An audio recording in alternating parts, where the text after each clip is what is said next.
Hello, I'm Brian Smithies, and I'm talking on really 007. And I've worked on about 11 Bond films and thoroughly enjoyed every experience I've had on them.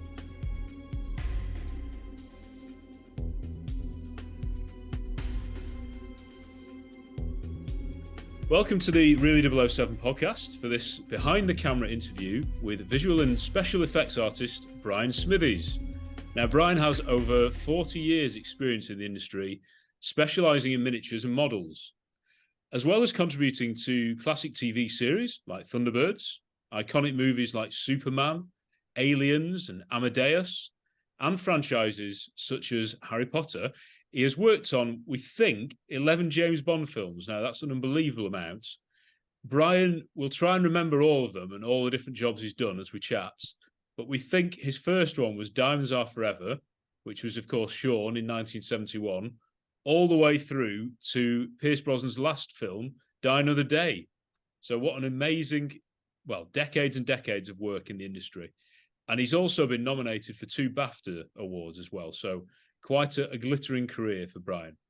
Now, in terms of our other episodes, you can find them all on YouTube. Episodes are also available on iTunes and Spotify in audio form. And you can catch us on social media. So we're on Twitter, now called X, of course, Facebook and Instagram. Now, with me tonight, we've got Chris Goldie, who, just looking at Brian's CV, Chris, you are a massive fan of quite a lot of things that Brian has done over the years.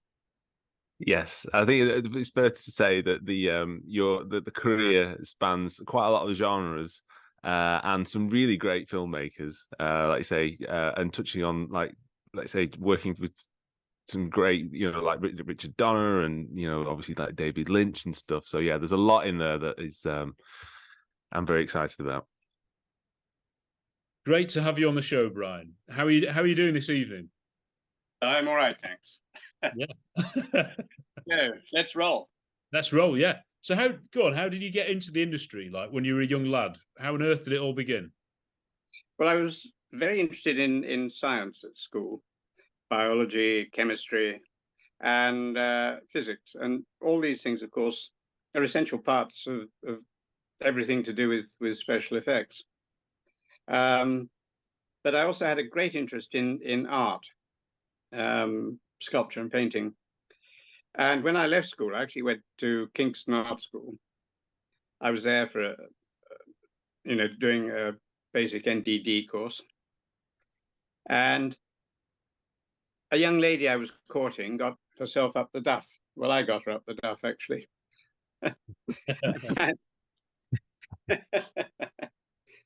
And we got married.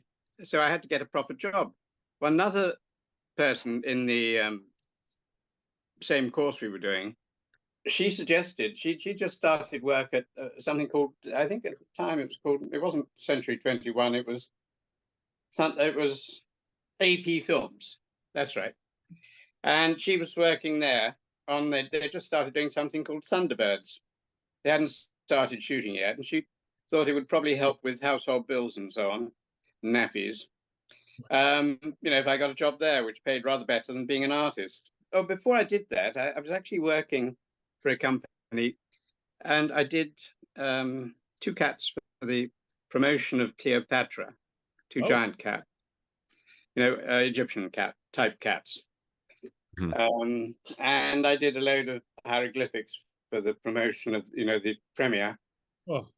And I also did work for television. I did a Greek sculpture of, I forget, Apollo or somebody. And that was for a television show, and it was supposed to be in a museum. Well, of course, they weren't allowed to shoot in the museum. So they had to have something for the characters to wander around and look at. So I did that. And then she knew I was doing that type of work, but not particularly well paid, being an artist. But they were just starting Thunderbirds over at Slough. So I went over to Slough. I made an appointment with Derek Meddings. And he said, well, come on over and we'll have a look at your work. So I went over with a portfolio.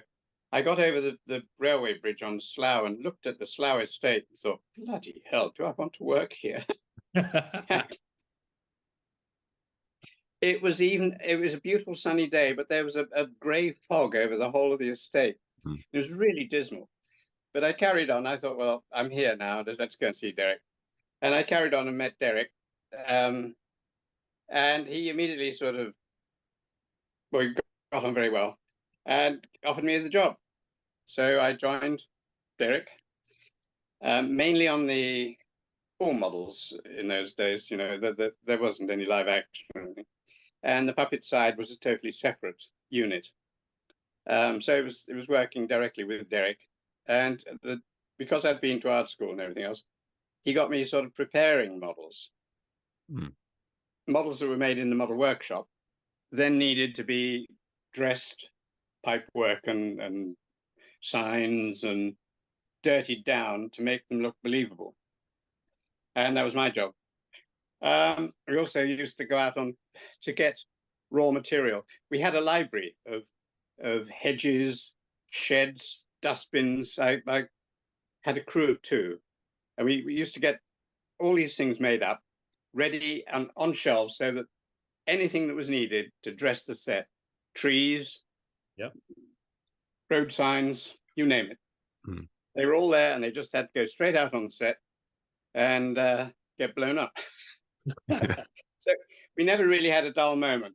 And of course, when we were not doing anything, when there was nothing pressing, we were either doing that or we were making up explosives.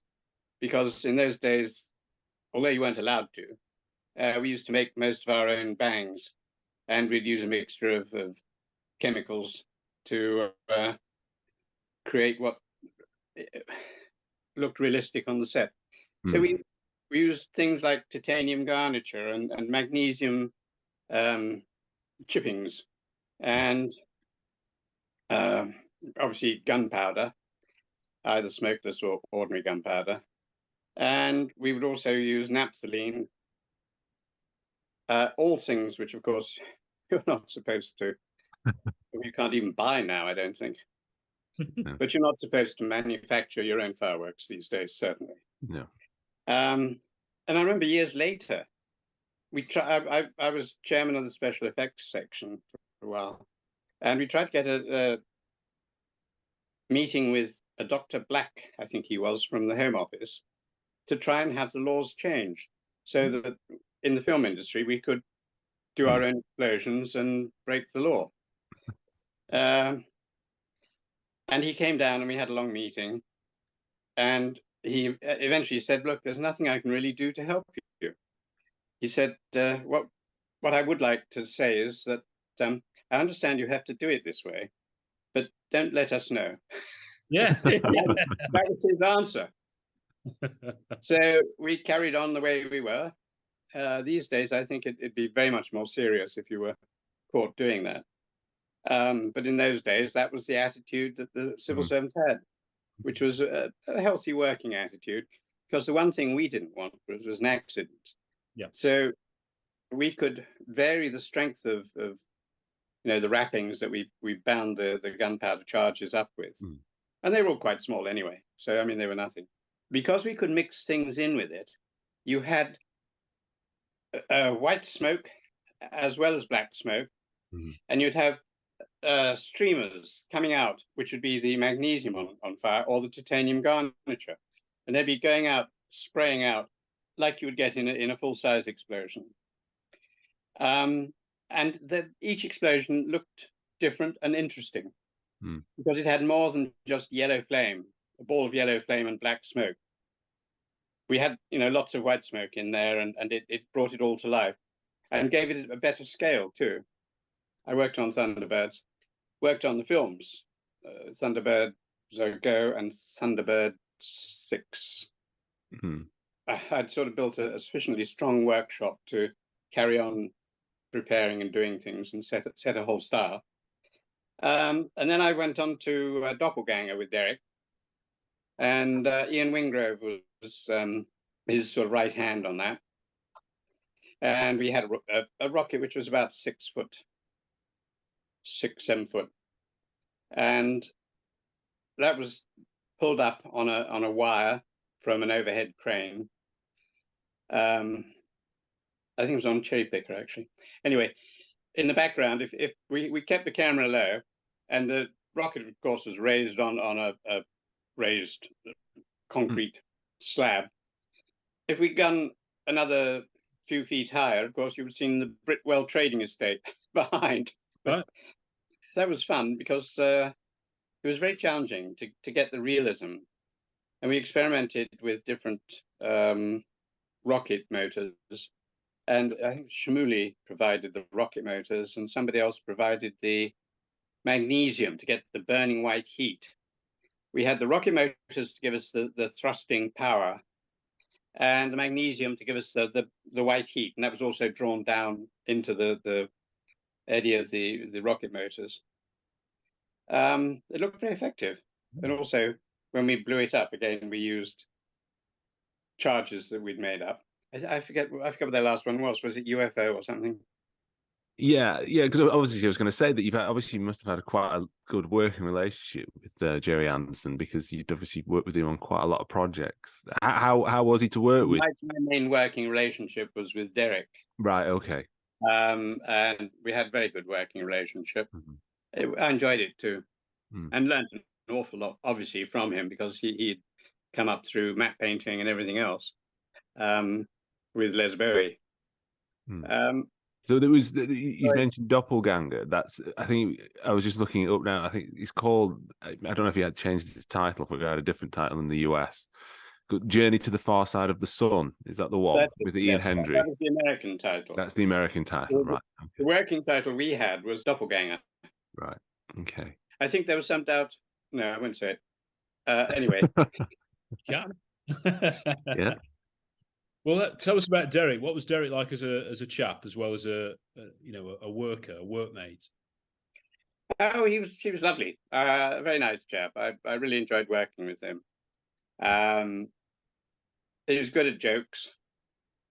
He always sort of mucked in where necessary, except when he was going to do a photo op with the photographer after shooting. Then he'd keep himself spotlessly clean all day. We wouldn't see him. There was one occasion where Lou Grade had all the top brass from headquarters. They'd all come down to have a look at a shot, and it was in one of the stages over by the cooling towers, and we were in there, and we'd set all the charges up, and it was all going to be a great display for them. And Lou Grade said, "Oh, come, stand over here. And I forget his name, production manager for the special effects, was saying, "Oh, that's fine. You'll be perfectly safe over here against this wall." And it had an apex ceiling like that, you see. Well, the charge was over that side, And when the charges went off, of course, it went straight up to the ceiling, over the top, and came down on the other wall. So all these chaps in their camel skin coats were absolutely blackened with the charcoal and ash from the explosion. Anyway, Jerry was then quickly dusting everybody down and saying, "Oh, it's all right, it'll all come out." I left after the last series, which was UFO, I think. And I left just before the end of it, because they told me we were finishing in 3 weeks' time, and that was the end of AP film of Century 21. And I'd fixed up to go and join somebody called Bob Cuff and John Mackey, who'd set up a company over in Merton Park Studios. And I'd sort of agreed to do some model work over there for them. And then at the last minute, Derek said, "Oh, they've given us another 6 episodes to shoot, which will be 3 months' work." And I said, "No, I've already accepted another job. No. I've already had my notice." And so I went off and worked with Bob Cuff for I think it was about 3 years, 4 years, and we did all sorts of we did The Adventurers, The Body. I'm trying to think of the feature films. McKenna's Gold. I can't remember the rest. Right. And was that all model work on those films? Model, and I occasionally helped on the optical side. Right. Okay. But that wasn't really my responsibility. It was I was helping. So you can't ask for a better kind of, I suppose, a foundation for that kind of working on, Thunderbirds and with Jerry Anderson, and like you say. Yeah. So it's done you put you in good stead. So then I worked with Abacus. That was the name of the company. I worked with them for about, as I say, 3 or 4 years, and I became their resident special effects man and art director. Then they moved up to town, and I carried on working with them up there in Shilton Street. And then I moved out. I was offered a job with Wally Vivers. I think that was Diamonds Are Forever. Right. So I went off and did that, and I finished that, and I think Land Time Forgot then occurred. So I went and joined Derek on Land Time Forgot, and sort of got the models ready for him there. Okay. How much? Because obviously are you spending most of your time like in the workshop putting things together and, like, say, kind of aging things, trying to make them as realistic as possible? Do you actually get to be there when they're actually filming the models? Oh yeah. So you are actually there. Oh yes. I mean, Derek's obviously supervising, but he like I agree with him. I used to do the same. I'd get people who were involved with the model to come out on the set with it. I also had to get the ring of bubbles around it as the submarine comes up to the surface and all that sort of thing. We did that with bags of citric acid and calcium carbonate, and we then pumped them through these pipes around the edge. So you had all that to make up, and then I did a couple of cutout ships for him. One was a battle cruiser coming towards the camera. That was just a cutout and another was a cargo ship, I think. Anyway, I did a couple of boats for him, and dressed all the set. It was good. A very, very nice film to work on, and of course Derek was great. And just before the end, he'd been offered Man with the Golden Gun. Right. And he had still about 3 or 4 weeks shooting to carry on out at a quarry somewhere, which is where they shot the attacks of the Neanderthals and the Pterosaurus flying overhead. Yep. And all that stuff. And he gave me a load of stuff to carry over to Pinewood, to get to the workshop over there. And I sent me off to build the rock where the sunlight catcher comes up. This is Man with the Golden Gun. Beams the energy into the other rock. Yeah. Well, I built those islands. Yeah. For him. I had a crew of 2 carpenters for a week, and then I had a wonderful crew of two plasterers, and we all worked together, because the special effects was the only department you were allowed to touch anything. Otherwise, I couldn't pick up a hammer if I'd been any other department. But you could work very closely with these people because you could pick up the hammer, you could do plastering, as long as you weren't an idiot. And it was good. And so you had far more fun than a lot of people. Wow. And anyway, we built the islands. Then Derek phoned me up and said, "Look, I'm ready to come bring everything over from Shepperton. Could you bring your car over?" So we loaded up my car. It was an old Austin Maxi or something.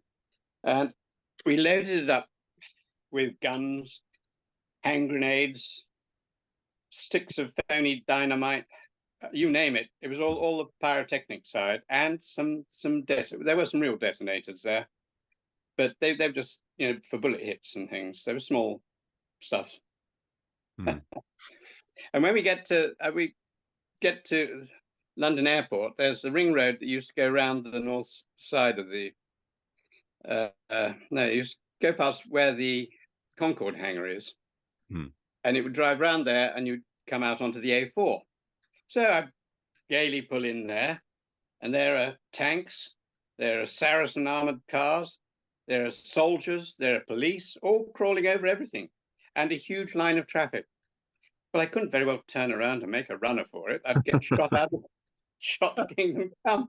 And Derek was with me, and we get to the front of this long queue of people. They're getting these businessmen out, frisking them down, looking in the bonnet, looking in the tail, in the boot. And they get to me, and I think, well, this is it. I'm away for a couple of days. They'll never believe I'm working in film. I've got this. This is when they were trying. Terrorists were trying to blow an airliner out of the sky with a missile, and so it was a very real operation. Yeah. So the policeman came, took one look at me, and said, "Okay, sir, carry on." I was probably the only one that whole day that would have made it. Yeah. Oh my word. So ridiculous. My word. Presumably the stuff like on Man with the Golden Gun, like blowing things up. Did you blowing up the island at the end? Was that part of it? Yeah. And was that pinewood as well? That was a pinewood in the tank. I've got some photographs somewhere of that. Oh, yeah. Who else was working? That was Sid Kane, the production manager. No, Sid Kane was in those days an art director, production designer.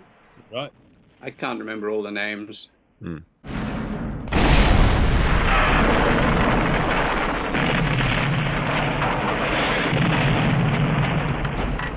Just taking you back to Diamonds Are Forever. Obviously, that was Ken Adam, who obviously was the, like I said, the art director and production designer. Yeah. So we when he sketches out, like for example, the laser satellite with the diamonds in, how much input does the model team have in actually constructing that?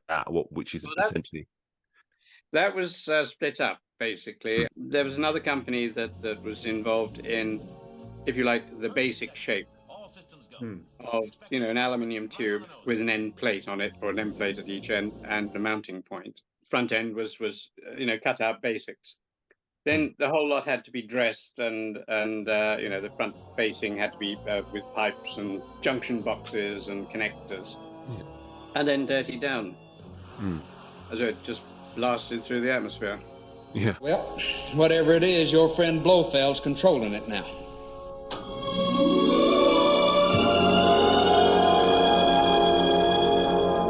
A vast supply of diamonds being manipulated by an expert in light retraction.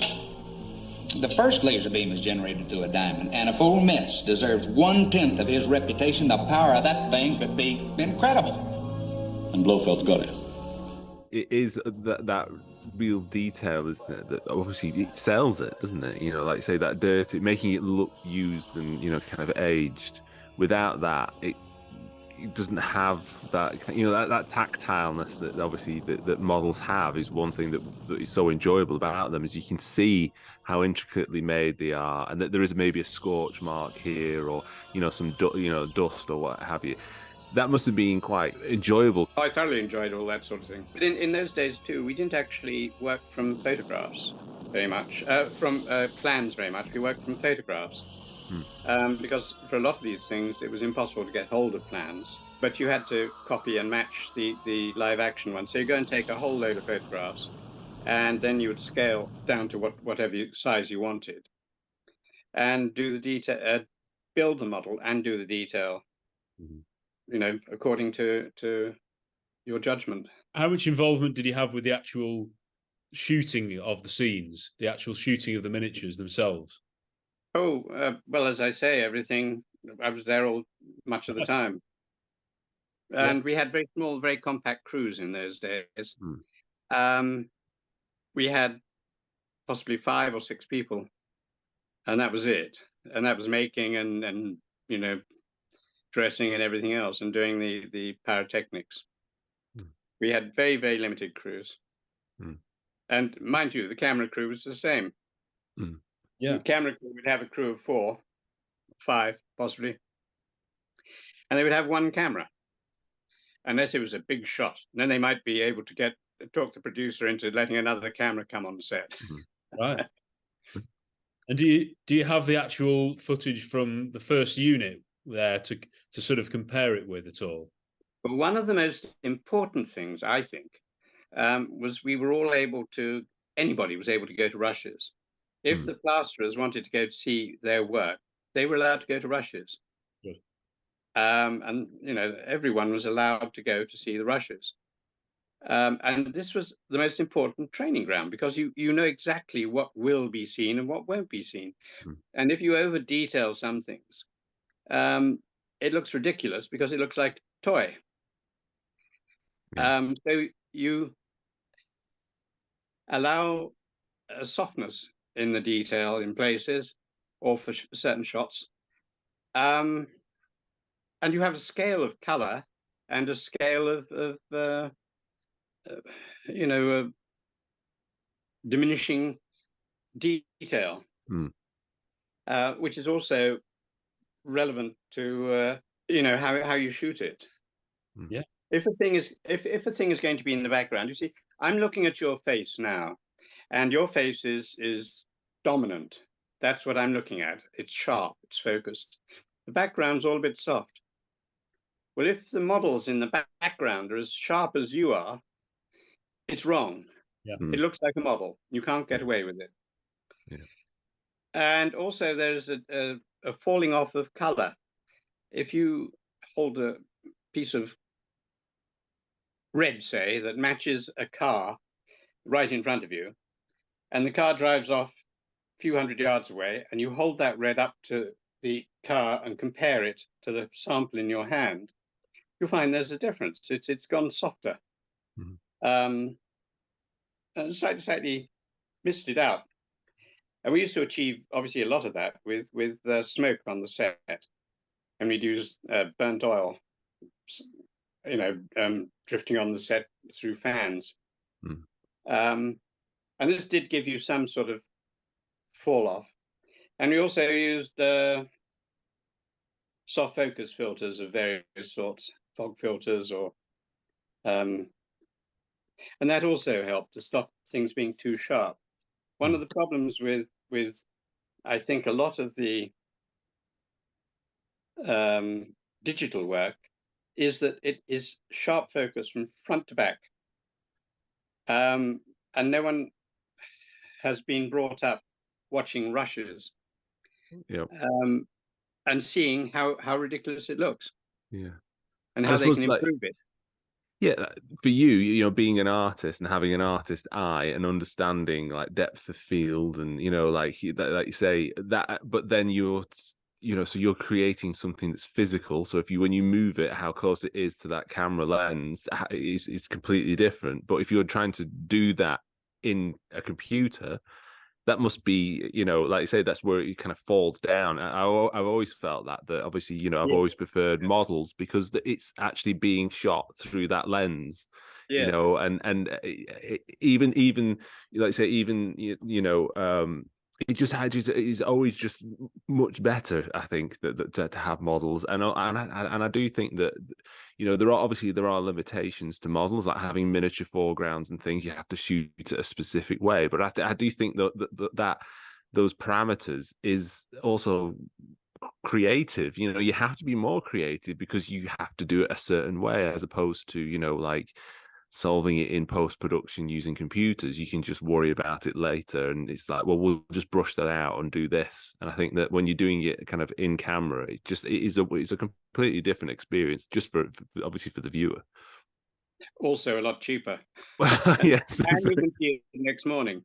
Yeah, exactly. There's no waiting for it to be rendered and and all that sort of stuff. It's there, and you can I'll never understand the sort of reluctance to use kind of models or miniatures anymore. Well, yes, it's not sensible, because ideally digital should be an additional tool in the toolbox, rather than a replacement. And the two would work together very well. They do sometimes when people use them that way. Mm. Um, and I mean, there are things you can do with digital which you couldn't do with models. And also, I mean, the film speeds that are available back in the 60s, I think, they were very slow. Mm. And you had to have your lens wide open to get enough light on, which meant that everything went very soft. Yeah. You had no depth of focus. You have to stop down to get depth of focus. So either you burnt your model alive with a whole line of 10Ks right on top of it, so that you could hold depth of focus. And you also needed the focus pullers help there, because quite often they were pulling focus as they were tracking through. It's good to see that digital's developed, and certainly, I mean, the way you can change the speed of your film, having shot it after you've shot it. Yeah. Things like that are absolutely brilliant, and the definition is so good. We had the old Ektachromas. Occasionally, you would have to use it, but it was very grainy, and it wasn't that fast. You could. There were various sort of ways you could pre-flash the film to help you, and if you were using something like the Photosonics, which was 400 frames a second, that was about as fast as you could go, and the camera needed a rebuild every time. It had to be taken apart, make sure there were no bits trapped in there, oiled, and set up again. And that took a lot of time. It was very expensive, and you had to employ a person from the camera hire to come and look after it for the day. So it got very expensive. So we were limited really in the speeds we could use, and so you had a standard Mitchell, which rack over Mitchell, and you get 120 out of it. And then they had the S35, and that was again around about 120 frames. I think it could be forced slightly higher. So you also needed to know your lenses. So often people don't make a maximum use of the lens. But there's some really excellent lenses and brilliant digital cameras and things now. Absolutely brilliant. I think that the Bond series is famous for, its practical approach to filmmaking, whether that's the stunts, whether it's sets, whether it's going to locations, like obviously the miniatures, all that kind of thing. And you worked on some fantastic films, but the Bonds, obviously, things like Octopussy that you worked on, which you don't think, I think if you ask most people, there's probably one or two scenes that you would think, actually, maybe that is a model, but it's not a film that when you think about, you don't think of the model work. Unlike something like Moonraker, which obviously you think, oh, well, obviously they're using, these are all models. But there's so many, like even like Living Daylights, again, and not a film that you think, well, there's model work in there, is there? I don't, because you think actually this is all shot for real. But it's that combination of practical, live action, and then the model work, which is almost seamless. Well, yes, this is, I think, Mike Wilson and Barbara Broccoli, and prior to them, of course, Cubby, are all very strong supporters of doing things with models. They do look so much better. And I think those films have aged really well, I think, as well. Yes. Apart from when they pull out a mobile phone, which is built like a brick. Or Roger's Fleurs, or something like that. Was Down of the Day your last one, the last Bond you worked on? And obviously that was the one with lots of visual effects in that, with using computers, and they had the windsurfing on. Oh Christ! I wanted to get your opinion on that, Brian, because we've spoken to John Richardson. He wasn't happy either. No, it's dreadful. Yeah, that was awful. I mean, it really was. That wasn't the one with the oil pipeline, was it? World Is Not Enough, which is good. Ah, oh, I've got some funny stories Oh, to tell please about. tell us. Please tell us. Well, on I painted a couple of 10-foot tall, 3 10-foot tall sections of pipe with the stand. This was to take out into Black Park so that we could line up, build a rostrum, line up, and I was going to do a foreground miniature. So we set these things. I went out with Michael Lamont, who lovely man, very talented. He's an art director, and he used to look after the models mostly. And he was good. We went out to Black Park, and he'd set up a scaffold tube construction with a platform at the top and step up, obviously. And we went out there and we positioned these huge painted sections of pipe, sort of 10-foot tall, and one over there, another one over there. Sorry, can't see my hands. And these 2 old ladies came through walking their dogs. And they said to me, "What's this? What's happening here?" Very worried. So I said, "Well, what we're doing is we're actually sort of trying to get a line for the new gas pipeline that's coming through here." And I led them a merry story about, how, but why are they painted? Why aren't they, couldn't they at least be painted green so we don't see them, so they blend in with the trees? I said, no, we wanted them to be silver and red so that it made a statement. You don't want to sort of just vanish into the trees. And they were terribly upset. Yeah. And they really believed me. So I hopped down. I said, look, I'm joking. Oh, good. And they said, well, what are they for then?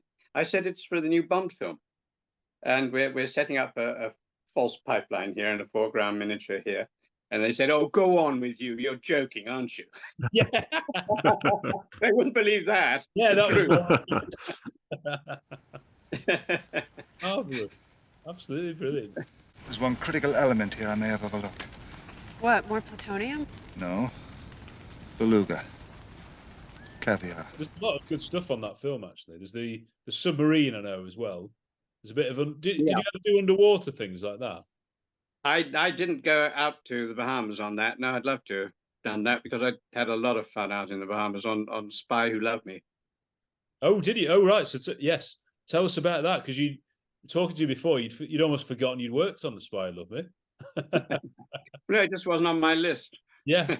I wouldn't have forgotten it. It was a wonderful episode. Yeah. I spent...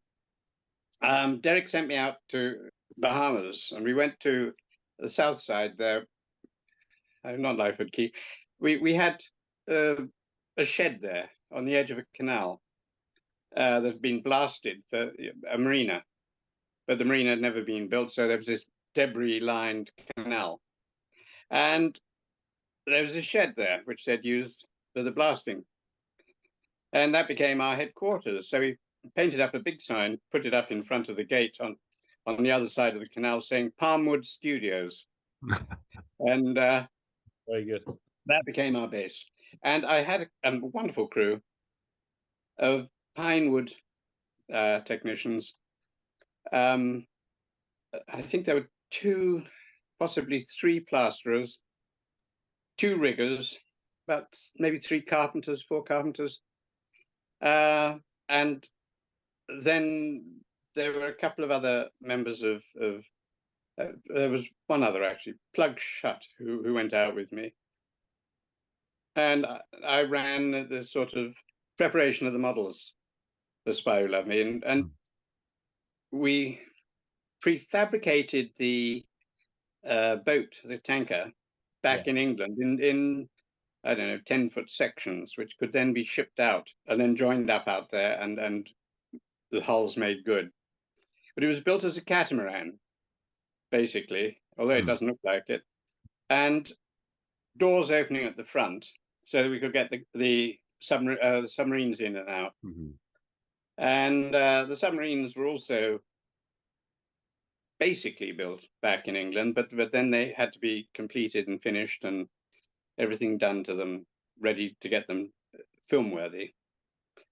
and that included putting electric motors to drive the rotors to power them through the water. You can't really call them propellers because they're more like a fan, a multi-bladed rotor. Everything went out in bits and then had to be assembled. And Don Taylor was the plasterer in charge.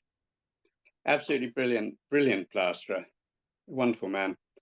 Very nice and very good to work with. We had a very good crew, and they all knew exactly what they were doing. And very, very small. I mean, it was a small crew, tiny crew compared to what you have nowadays, where you have maybe 180 people on the model unit. We had, a grand total of maybe 20. Amazing. And it is a big production as well, isn't it? This yeah. And very difficult to make. I mean, you look at the laboratory. What I can't think of his names. The Atlantis. one that rises up out of Atlantis. Yeah. Rises up out of the sea. I mean, the shapes there are very complex. Mm. And those were all spun by the plasterers in no time at all. And I've always had the greatest respect for the way they work so quickly. And the thing is, when they finish their job, you don't need to spray it with paint and then rub it down, spray it with paint and rub it down. It's ready to mold. You can take a mold from it and it'll be perfect. And done so quickly. And these are techniques which sadly are disappearing from the film industry. I hope there are enough people being trained to follow on and should be used far more for models. Yeah. In Dine of the Day, just to mention that again, that's sort of the beginning of the end for model work almost on the Bond films. I think until then you had a really good tension between the occasional visual effects using the computer, but there are some scenes in that which certainly tipped it too far the other way. And I don't know, has that been your experience, that gradually the art form of making miniatures and models has been sidelined almost? Yes, I think so. It's sad. And also everyone's become tunnel vision. I mean, my experience was that I could use the camera and I knew what the lenses did. I knew what depth of focus, how you worked your depth of focus and how you could do split screens and everything else. So you use those where you could. Nowadays, a model maker is virtually restricted to being a model maker. They don't get either the chance to see everything in rushes, because now only the director and the producer and the lighting cameraman go to rushes. And that's probably on a monitor. And there's also, I think, a lot less discipline on the set. We all used to have fun, but we all used to be very disciplined. It was a pyramid, starting with the producer director, down through the art department, and then spreading out as a pyramid through all the other departments, and all working together as a team to get that film made. And that was really nice. It was a really nice place to work. Pinewood, you see, you knew everybody. Yeah. You could wander anywhere at lunchtime, and you could even wander onto sets. It was a cottage industry where everyone knew each other, and it was a lovely place to work. Yeah. I think that's one thing that's often brought up, particularly about the Bond films, isn't it? That how there was a sense of, like you were all, family, and that you all kind of got stuck in when it needed, and also that you can see how people have progressed just within those films. Obviously people like John Glenn, who came in kind of shooting second unit and some of the stunts, and then went on to direct all the Bond films during the 80s. And then you got Peter Hunt as well, who's working editing and then obviously directing it himself. Were you ever, obviously you were working, with Derek, and did you do some work with, is it Chris Corball as well? Was it the later ones? Really. Chris Corball was more sort of floor effects. Right. Okay. He's a very, very good organizer. I mean, that comes from, I think, working with Effects Associates for so many years. And when it came to things like GoldenEye, which was which actually when I watched it recently, there's quite a lot of model work in that, isn't there? You know, even from the there's the satellite dish, there's obviously the aircraft and some of the vehicles and things. Do you have any stories from GoldenEye? Oh yes, yeah. Again, we had a tiny crew. I think there were 16. Built all the aircraft. There was one chap was built the tank. Did a wonderful job of it. Absolutely beautiful. It was a museum piece. I kept trying to get him to hurry up because I knew we'd never see any of it. Yeah. He built his model, and then I came along and splashed paint all over it and took it down to the set to shoot. And it didn't quite work. Derek wasn't happy about the explosion. And so he gave me the box of bits and said, Brian, can we have this back for 3 o'clock this afternoon? And there was a box of, shredded.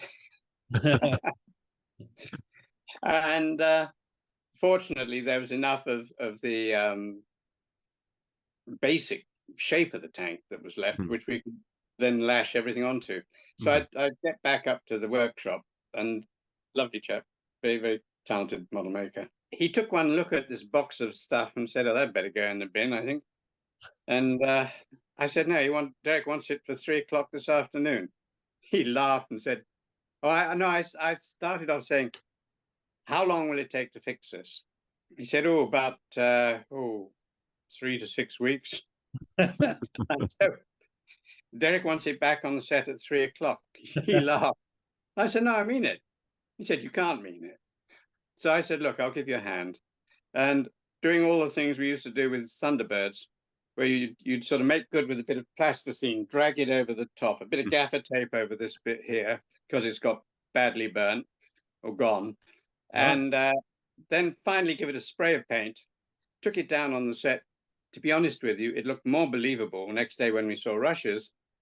It was there by 3 o'clock. He couldn't believe it. Amazing. But that's what you do in Thunderbirds. So it was a brilliant training ground for what is needed for the camera. Yeah. Rather than how beautiful the model looks. Because a perfect model, if you look down the side of an airplane, it ripples. Or a ship, it goes in and out where the waves have bashed the shapes. So that is the thing you try and paint into a model. And when we got that tank down there, it looked fantastic. Next day in rushes, it looked more believable than the model. Right. So that's a great training ground with Thunderbirds.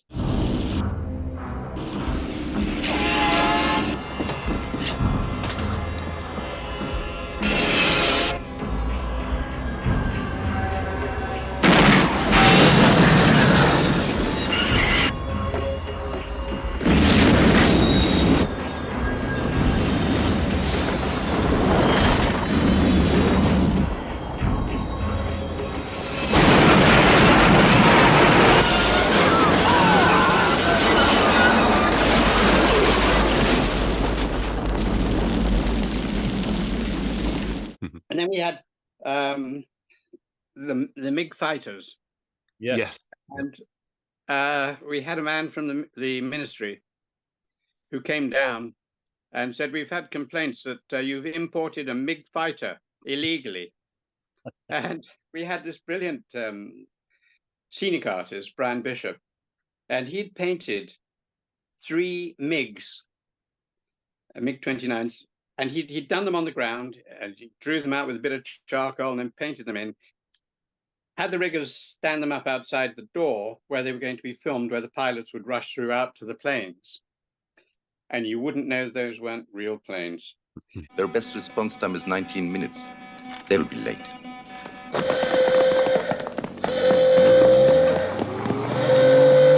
And this chap from the ministry came down. Oh, no, first of all, he looked out of the window of the workshop, looking down on them, and didn't realize they weren't real planes.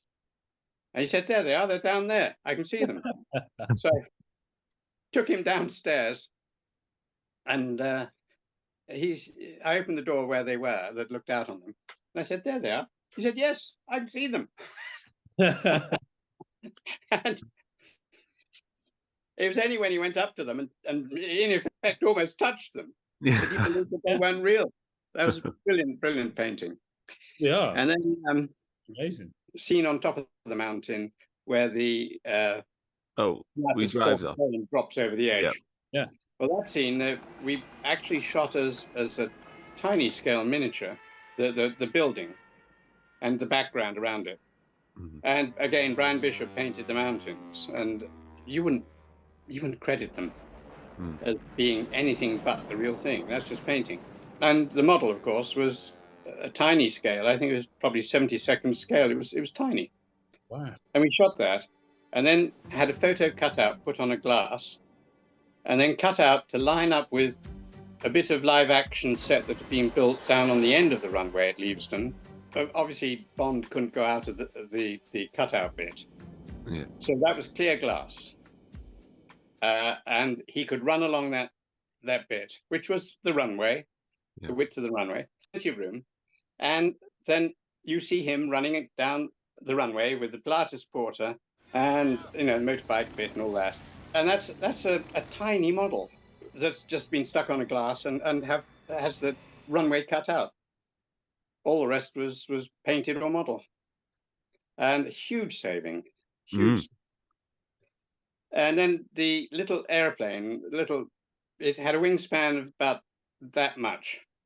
It doesn't mean anything. No. It's a wingspan of about 7 inches or something, 6 inches. And that was the one that flew over the lake. Right. And it was on wires. And so you can get away with quite tiny things on models.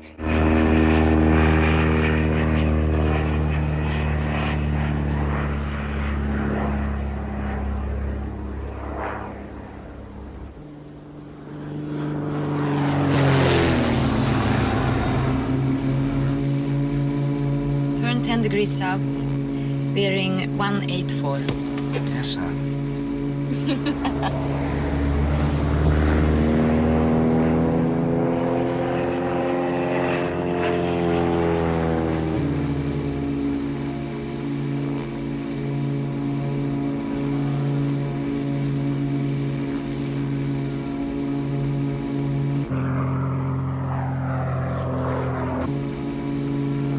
Nothing. There is nothing here. Let's make another pass.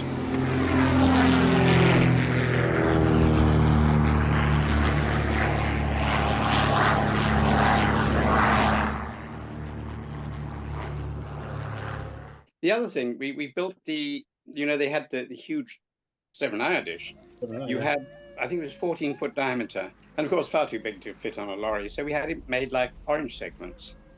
And this was hand rolled by a chap down who used to do racing car bodies, and he hand rolled it in aluminium, and then it all popped riveted together, and you couldn't see a seam almost. Well, you could see the seam, but it was so perfect. It was unbelievable. Makes life easy when you've got someone like that. And we had, obviously, there, foreground live action, middle distance was model, and in the background you had a dog sleigh running along. Oh, yeah. And that was live action again. And then behind that you had painted mountains. Absolutely. The snow isn't there, obviously, in that scene. Does that probably helps, does it? Yes, it does. Yeah, no, yeah. It unifies everything. Yeah. The thing that worried me about the snow was it's Epsom salts was what we were using, basically. Sacks and sacks and sacks of it. And it was the wettest winter we've ever had. And I felt terribly guilty about the little voles and shrews that lived in the ground under where we were working, because, of course, Epsom salts is a laxative. But then you had the big Puerto Rican dish. Yes. No wonder we couldn't see it. And most of that was, apart from the actual live action up in the rigging, most of the stuff on that was done on a model which we produced on the back lot. And that was spun in concrete, again by plasterers. And they spun this huge diameter disc, a sunken disc into the ground, and then lined it.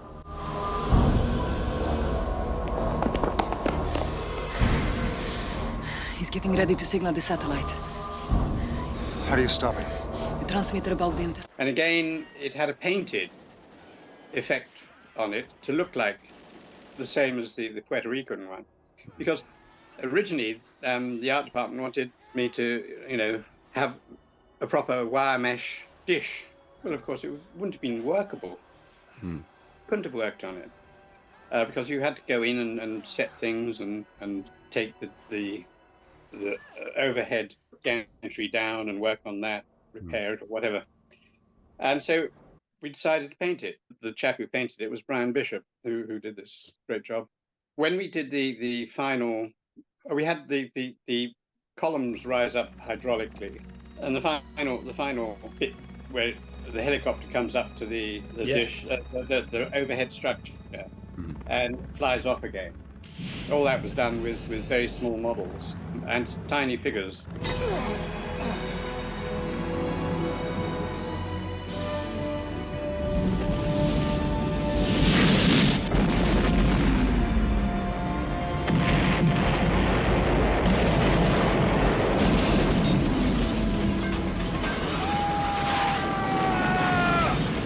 The figures rolling down the apart from the close-up ones, the figures rolling down the dish again were about 3 or 4 inches tall. Oh, so good. What? There's loads of miniatures then in GoldenEye, aren't there? Yeah. Loads of them. Oh yes, no, they're an awful lot. The helicopter as well, the main, what's it called? Yes. Well, the French hadn't managed to get the real thing flying yet, so we... So you had to, No, I think they'd probably just managed to get their prototype off the ground, but we couldn't blow it up or anything. Yeah, that's... Well. So we had to do it with models.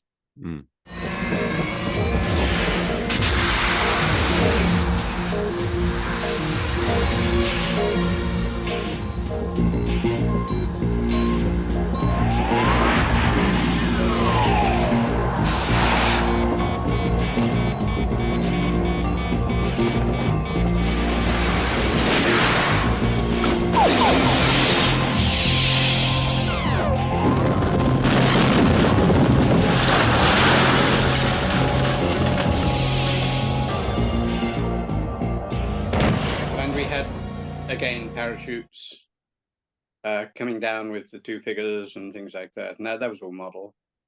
When Bond and yeah, right. Oh, the train, of course. Yes, yeah. The train. By the time they'd finished dressing a train up they were using a steam line up near Peterborough.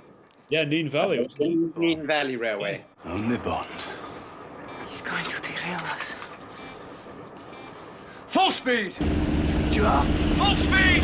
Ram it! They had this Russian train to go, and it was all clad with steel plate and everything else to look the part.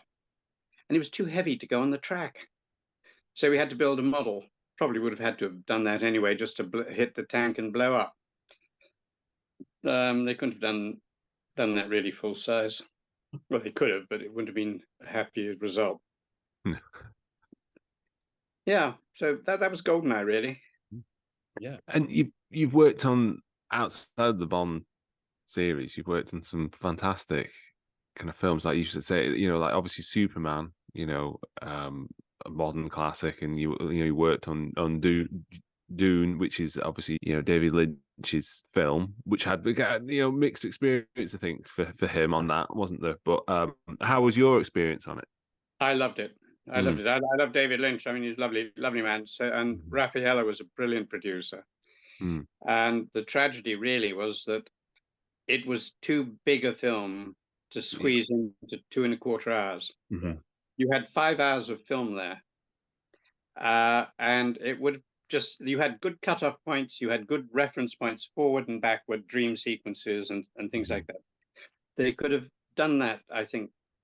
And I would have preferred that. And you'd have the second film to come out, 3 weeks later. Well, all finished. So you see part 1 and 2.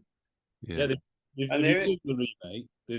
They've done it as two parts, haven't they? The new one that's come out. The new one, yeah. But it doesn't work for me. I'm not that keen on it.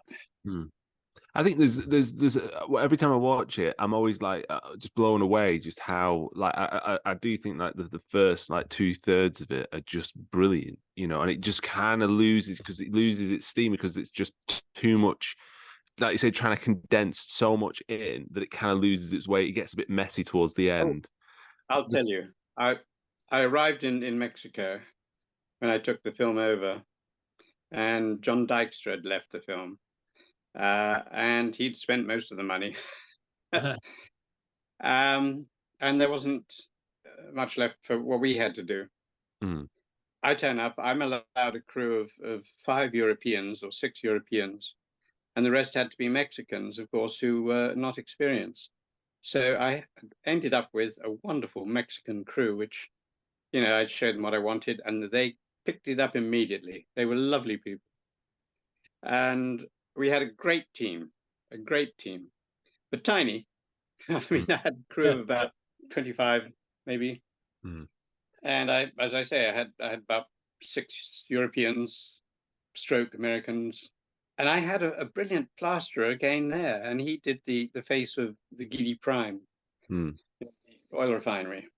Yeah. And again, he did that so beautifully and so quickly. I mean, it's using people like that rather than, if you like, model makers. He was a sculptor, really.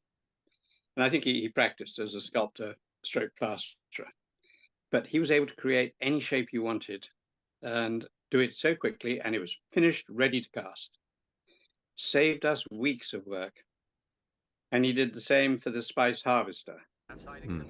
He modeled that.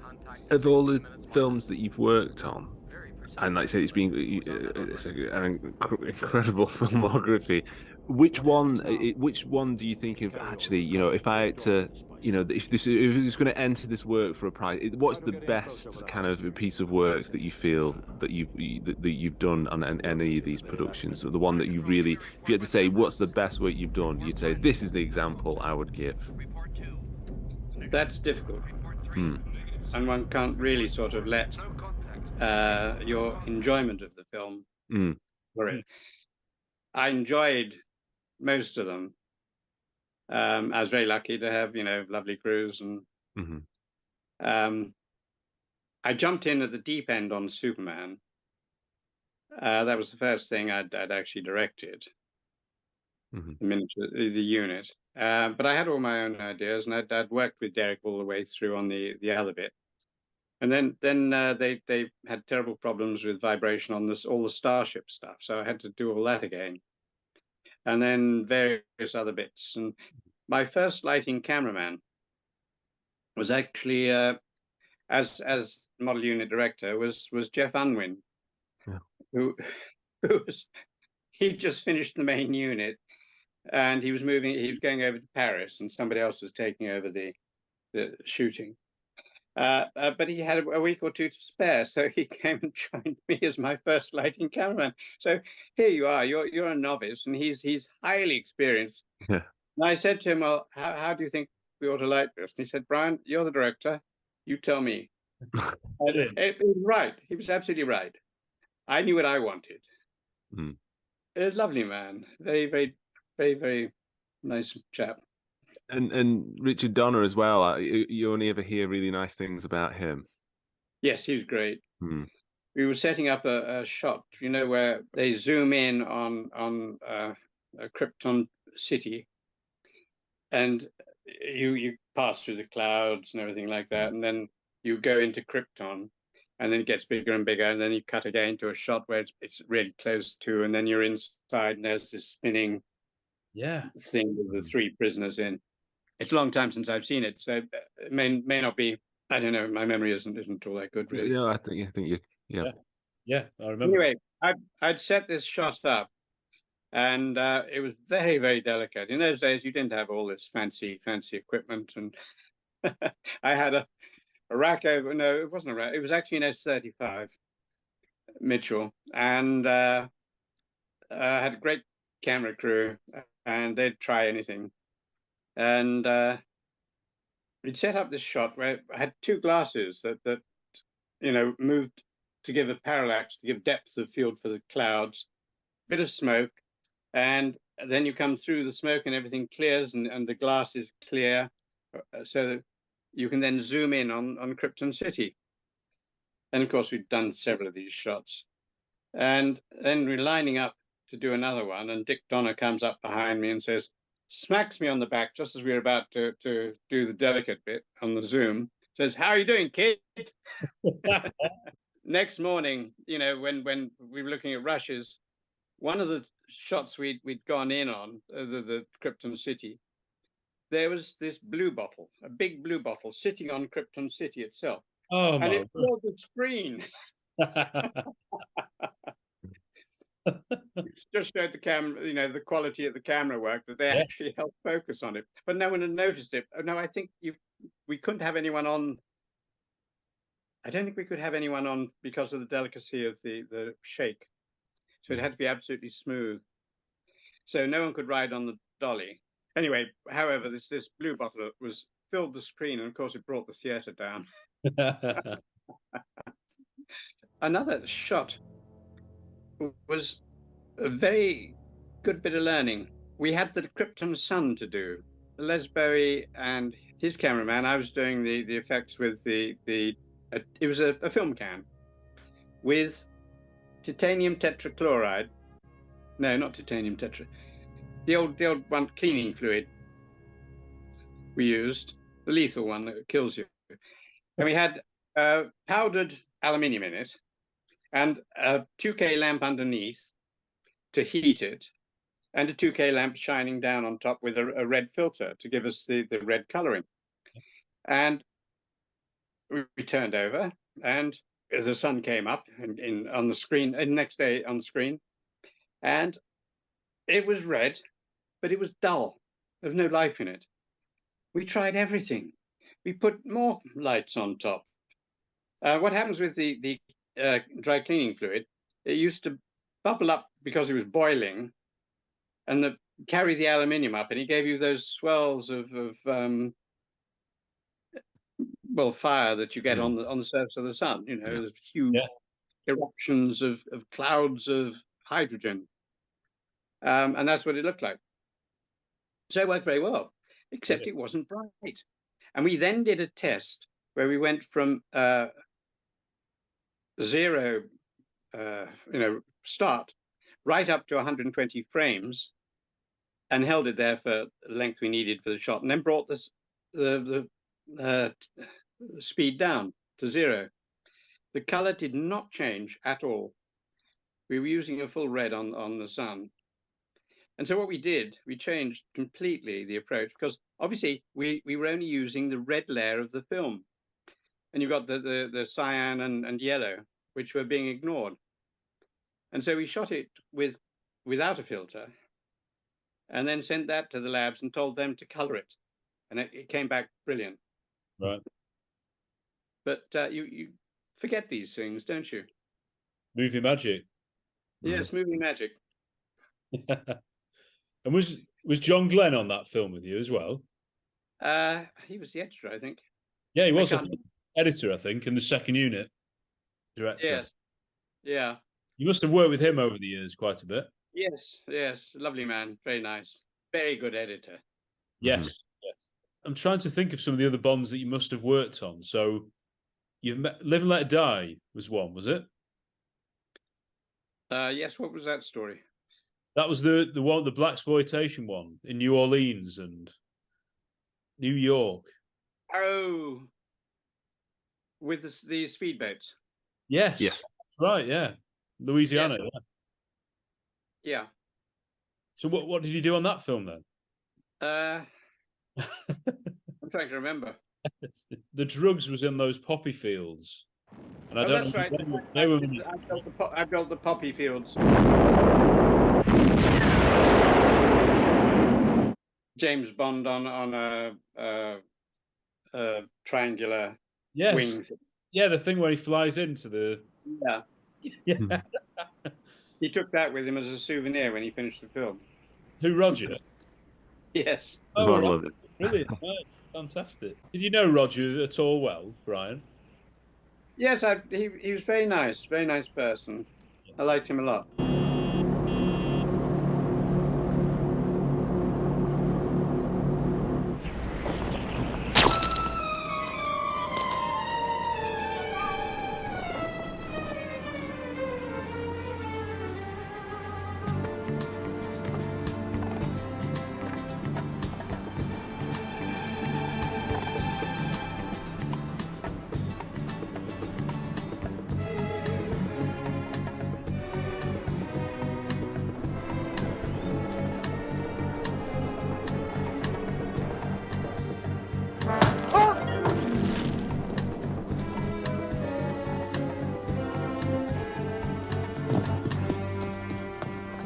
got to know him better, I think, more on the one with the battle cruiser. Shouts at the Devil. Shout at the Devil.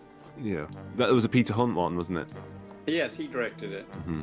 Like most of these films in those days, everyone knew everyone. Mm. Derek and I had dinner with him a couple of times, so got to know him slightly better. What an honour. Absolutely brilliant. Very nice. How much interaction was there with the likes of Cubby and the producers on the Bond films? I never really had anything to do with what's his name? The one who left Cubby.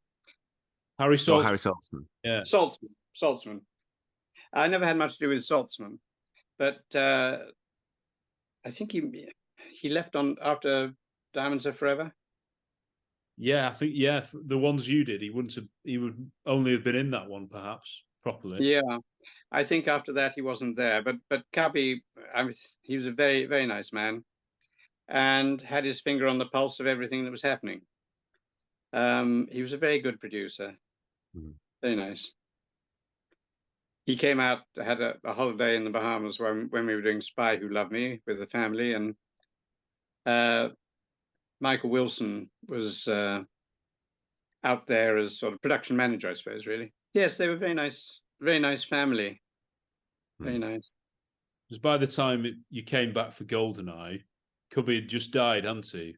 And Barbara was obviously involved after that. Yeah. And she was suddenly thrown in at the deep end, but she did a brilliant job. Yeah. Again, a very, very human, nice person, but very, very good at her job. So she'll have produced all the ones you've done with Pierce as well. Oh, yes. Yeah. Yes, I think.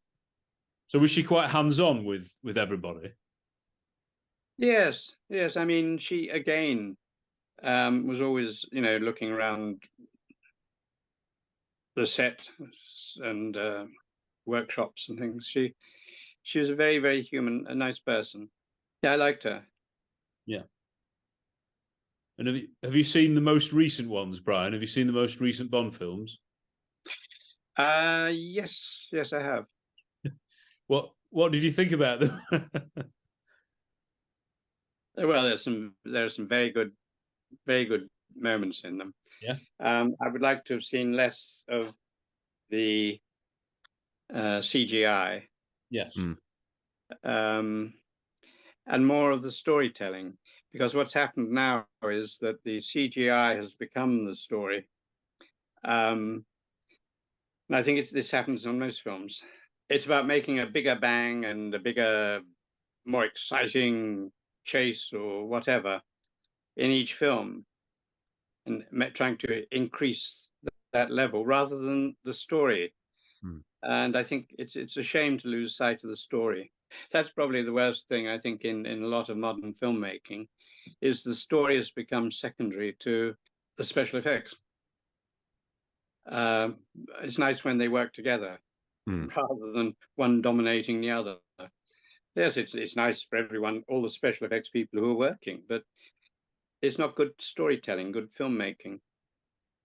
You get to the stage where you actually get so fed up of seeing yet another fight that goes on and on and on, and suddenly, no one dies. They suddenly get up again and start all over, and you think, oh my God, lie down and shut up. Yes, I would far prefer to. I love French films, right, because of the depth of storytelling that in the ones I like. Great storytelling, and a lot of low budget films. But one thing I get thoroughly pissed off with is the sort of meaningful, deep, woke type approach to filmmaking, which is creeping in, and meaningful socialist nonsense. Have you seen anything recently like that, Brian? I very seldom go along to the films now. Yes, I wait for them to come onto telly. Yeah. Films I've thoroughly enjoyed working on. Dark Crystal, I loved. Yeah, so I wanted to mention that. Jim Henson. Yeah. Jim Henson was a brilliant man, lovely imagination, lovely character, very friendly. And Frank Oz, I mean, they're both nice. And on Dark Crystal, They were excellent. Yeah. They're very, very, very good to work for. Mm-hmm. I also did, just before that, I did the Great Muppet Caper. Yes. Where we had to build a sort of old Tom bus, the First World War double-decker bus. Mm-hmm. For the band and everything else to play on the top, and all the other various Muppets hanging off the wings and in the driving position. And we had to shoot this up in Trafalgar Square, where it was going round and round Trafalgar Square, and the camera crew on the steps of the National Gallery, and I was the other side, and the bus would stop with me, and I would reload these bangs to go off in the exhaust pipe. It would then go round, and as they went past camera, bang, bang out the exhaust as it goes. I had this box full of bangs there, and I waited for the bus to come back, and late at night, we weren't allowed to start shooting until 11 o'clock at night. And what happened was that this chap had obviously been to a party somewhere and got well oiled. And he was in his dinner jacket and looking very smart, just rather wobbly. He came up and stood beside me as I was waiting. The bus had just gone off. And he said, do you know what time it is? And I said, yeah, hang on, I'm just expecting a bus around the corner here. Yeah, it's about 1:45, 12 or something. And I was looking that way rather than at my watch. And this bus comes around, and it's got all the Muppets on. You've got the band on top, and you've got chickens on the wing, and you've got Pops, they'll, with thick pebble glasses sitting inside, with Miss Piggy beside him. And other characters all hanging out of the windows. And they all carry on acting while you're setting everything up. They're all doing their thing. And so this chap took one look at this bus and saw this guy with bottle-end glasses driving, chickens on the wing, Miss Piggy sitting beside him, and he ran. That's a It was lovely sight. Brilliant. And you got a BAFTA nomination for The Dark Crystal. I mean, there's some very impressive model work and things going on in that film. Yeah, we had a great deal to do there. Obviously, the puppets were amazing, and all Jim Henson's imagination that went into them.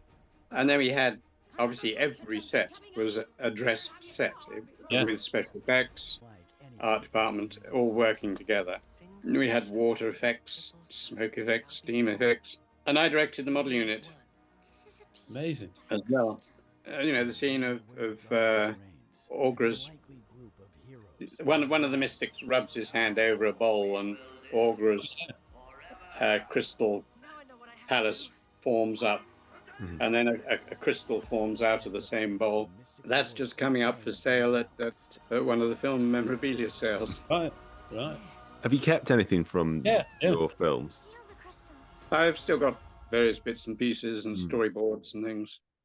I just sold one of my Superman storyboard, clapperboard rather. Sorry, clapperboard for £15,000. Wouldn't it?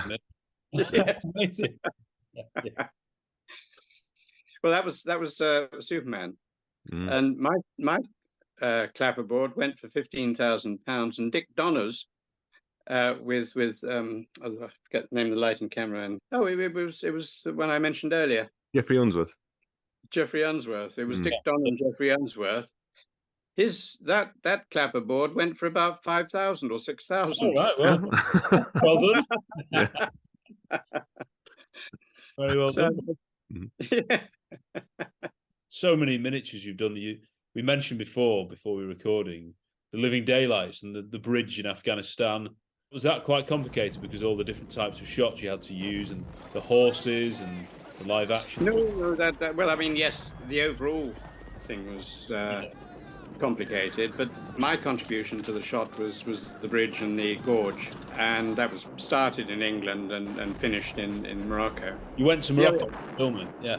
The actual control and timing for the plane, the horses and tanks and everything else was actually down to the first assistant on that. So there was quite a bit to keep tabs on and get together. Take over. This time, hold it steady. Where are you going? Drop a bomb. Get them all to time themselves to come through into shot at the same time. It's quite tricky, though.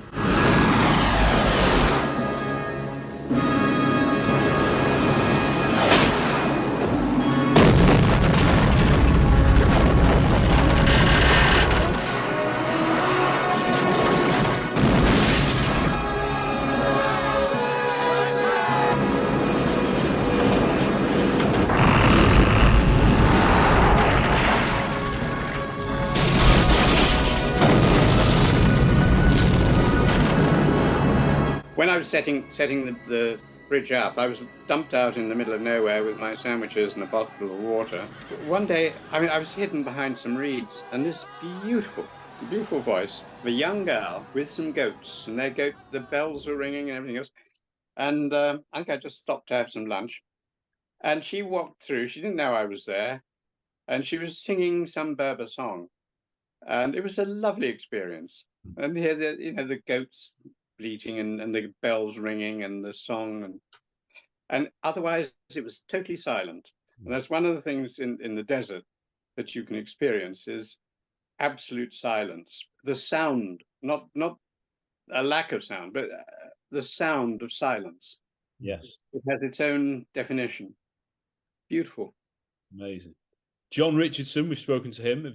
You've worked with him over the years. I know Octopussy as well was one of them. Oh yes, Octopussy, of course. Yeah. Directed the model unit on that, and we had the little beady jet flies past the hangar, not through it. John had a Jaguar converted with the roof chopped off and a central pylon in it to take the beady jet, and he drove that through the hangar at great speed as the people were trying to close the doors at either end. So of course that was quite an impressive part of the shot. I was all through the interior of the hangar, but I did the doors on either end, right? And the quarter scale BD jet that flies down. If there's the hangar, well, I can't demonstrate with my hands. It flew down the side of the hangar rather than through the doors, and the quarter scale door was just a sort of blind that so that it could disappear apparently into the hangar, because it passes that edge and goes into the hangar. Well, did you do the blowing up of the hangar? Because that is a believable shot. You can see all the individual bits of roof up in the air. Fantastic. Well, that was done again with a brilliant sort of Pinewood crew who actually built the model. Yeah. And it was done with very thin aluminium sheeting for the roof panels, rolled with corrugation, and the whole thing was built as a hangar, in effect, but small. I can't remember the scale of it. Probably about 6 scale, I would think. But it looks brilliant on screen, doesn't it? It's just it's so effective. Well, the ridiculous thing was that, again, that was shot for real. The hangar and everything else, the BD jet flying through and all that, was shot in September. And we shot the hangar blowing up in January again. With great problems of light. We need depth of focus, obviously. And we had a line of cloud which would not clear over the sun. The other side of that line of cloud was clear blue sky. And then as we waited and waited, the production was ready to pull the plug because we'd waited through so much bad weather. It had been a filthy winter, rain and everything.